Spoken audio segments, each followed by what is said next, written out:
Carolina, I don't know where they're going. I don't like Carr. I don't know what to think of Testaverde, so we'll just have to wait and see, you know. I don't know where that team's going, but they can compete for that division. It's an awful division. Lions over the Bears. How did this happen? And, you know, I picked Chicago. I'll admit I was wrong. I will say I was tempted to pick Detroit, but that's not an excuse. And I had a good week picking anyway. I don't need to make an excuse.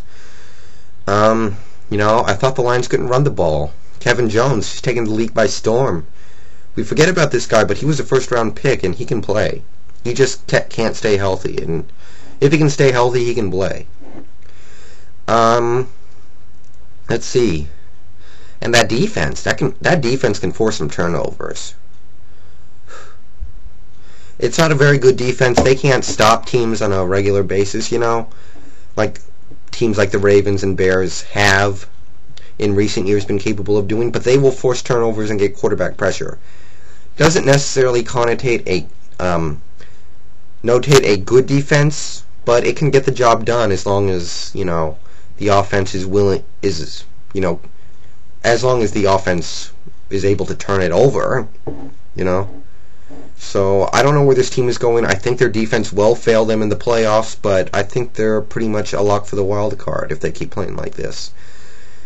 And I bet on Brian Griese, and I really regret it now. Obviously, hindsight's 20/20, but I knew I should not have bet on Brian Griese. I saw what he did against Philly, and I just went, okay, I'm sold. The Bears are back. In my mind, they're going to beat the Lions. They're going to get back on track.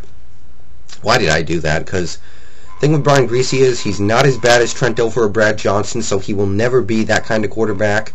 The one who just manages the game and lets his team do the work. He will also never be he's not good enough to be a Peyton Manning or Brett Favre. He's somewhere in the middle. So he tries to play like a Peyton Manning or Brett Favre. He makes these stupid throws into double coverage that he can't make, but he tries to make them over and over because he thinks he's good enough, but he isn't. So basically what I'm trying to say is Brian Griese is just good enough to be bad. If he was a little worse, he would know that he wasn't a great quarterback, and he would be more careful. But because he is as good as he is, which still isn't that good, he puts himself into situations where he can throw the game-costing pick. And that sounds confusing, but that's what I think about Griese. Steelers, Bengals, not a lot to say here. Steelers did what I thought. Their offense ran all over Cincinnati. Cincinnati couldn't keep up like I thought. TJ Houshmandzadeh catches another touchdown. Now has one in every game this year. And there's not a lot to say here, but the Steelers, one thing I have noticed about Ben is that he does this thing. I noticed Peyton Manning do this in 2005 as well. His team has the lead. Steelers are driving for points. They're looking to put the game away early. And then he throws an interception. He did it last year against Cincinnati. He did it this year against Cincinnati too. I just noticed it's something he seems to do. I have a Steelers fan friend who actually agrees with me on this. He likes Ben. He appreciates what he's done for the franchise, but he admits that sometimes he does this thing where it seems like almost like he's playing for stats. The playing for stats thing also came up last year against Oakland for another example of that. Philly, Minnesota. You know, McNabb looked like the McNabb of old. What can you say about that? Good day for him. Reggie Brown stepped up. Westbrook, Juco Thomas, Trent Cole.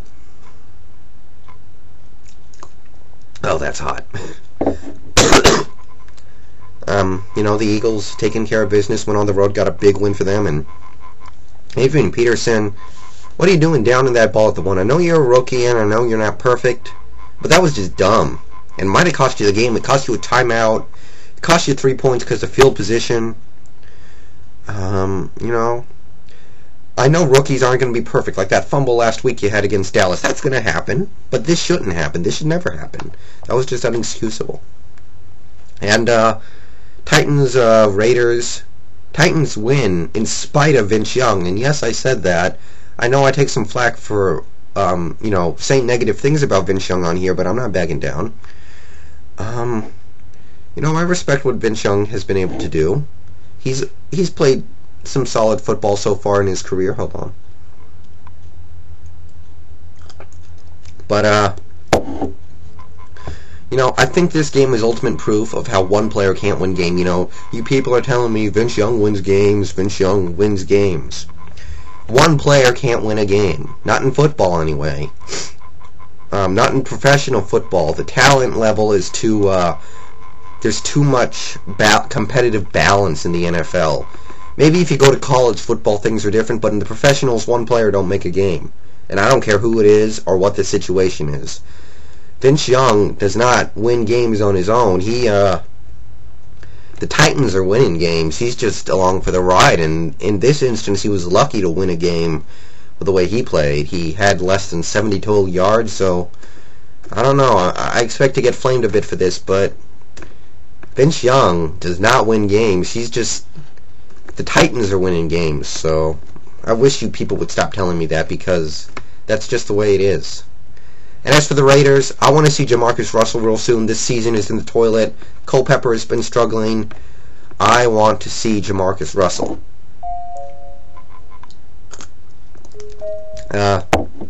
Things can't get worse for the Jets. It would be mean of me to laugh at this, because I do feel bad for the Jets. I thought they were going to be good this year, but that touchdown by Lee Evans near the end of the game that sealed the game for Buffalo. Darrelle Revis had the pick. At worst, he was going to drop it, and it was going to be incomplete. And then his own safety, a guy by the name of Abram Elam or something, a third-string safety, hits his own guy, pretty much cleans his clock, really. Ball pops up in the air. Lee Evans grabs it and walks into the end zone. And you can't get more pathetic than that. That's something that's going to be on blooper reels for many years to come, and this is a bad player, this Elam guy. He's lucky to be on an NFL roster. He's a guy who fights not to get cut every year, and, this is the play people are going to remember him for, and that's, what else can you say about that? And, as for the Bills, I'm glad Lossman has got his starting job back. I still think he's better than Edwards. I still think he has a future in the NFL. Also, the Jets are actually running the ball a little better. I approve of that. Glad to see that they're giving the ball to Thomas Jones a little more. And Pennington is officially benched. We got 8 games to see the Kellen Clemens show, and then we can decide if the Jets need to draft a QB. I love that.